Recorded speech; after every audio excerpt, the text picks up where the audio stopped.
नमस्कार. कौटुंबिक विवादामध्ये आपल्याला बऱ्याच वेळा कोर्टाने न्यायला जायची वेळ येते. काय होतं, आपल्या पती-पत्नीमध्ये किरकोळ वाद होतात. पत्नी निघून जाते. आपल्याला मुलं असतात. आपल्याला वाटतं की तिने नांदायला यावं, आपल्याबरोबर सुखाने संसार करावा.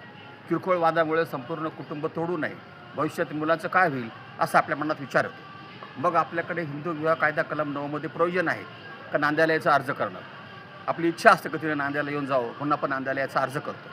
प्रामाणिकपणे आपण म्हणतो की तू येऊन जा. पण काय होतं, हे भांडण इतकं टोकाला गेलं असतं की ती त्या पिटिशनमध्ये कोर्टामध्ये हजर होते आणि विरोध करते का मला नांदायला यायचं नाही, हा मला त्रास देतो, छळ करतो, असं खूप आरोप करते आपल्याविरुद्ध. अतिशय टोकाला जाऊन ती आरोप करते. पण आपली इच्छा असते प्रामाणिकपणे नांदायला घ्यायची, संसार टिकवायचा. पण तिने विरोध केल्यामुळे तो प्रकरण पुढे चालायला लागतो. आणखीन एक गोष्ट, या पिटिशनमध्ये ती हिंदू विवाह कलम 24 प्रमाणे मेंटेनन्सचं पिटिशन फाईल करते. मग कोर्ट काही बघत नाही, तिला आल्या पहिले मेंटेनन्स देऊन टाकतो आणि मेंटेनन्सची प्रचंड रक्कम थकली जाते.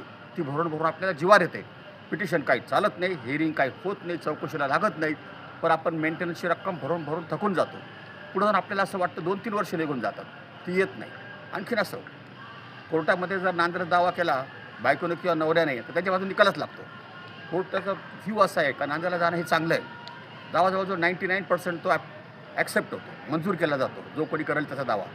पण याच्यामध्ये जर समजा नवऱ्याने दावा केला आणि त्याचा दावा मंजूर झाला, तर बायको नाही आली, तो त्याचं काहीच नाही करू शकत.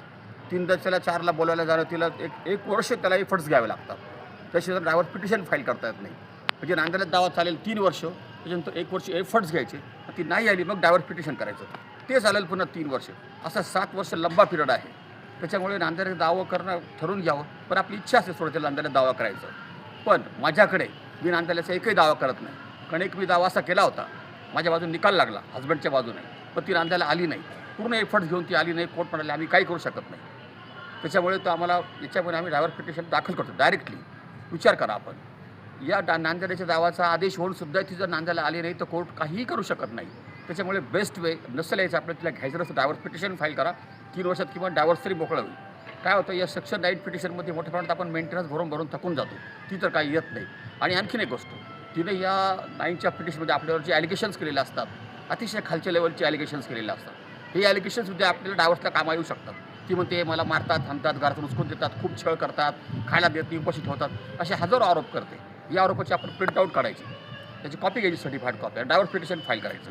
जेव्हा असं सिद्ध होतं का तिला जर एवढा मोठा त्रास होत आहे, तिला कशाला नांदायला यायचं, त्याच्यामुळे त्या तिच्या अशा जबाबामुळे सेमुळे आपल्याला पुढे डायव्हर्सला ग्राउंड क्रिएट होतो. की सगळं तिचा जबाब आपल्या पुढे डायव्हर्स घ्यायला महत्त्वाचा ठरू शकतो. बऱ्याच वेळा कसं असतं, बायका पण नांदायला दावा करतात, तोही मंजूर होतो, पण हसबंड त्याला नेत नाही. दोन्ही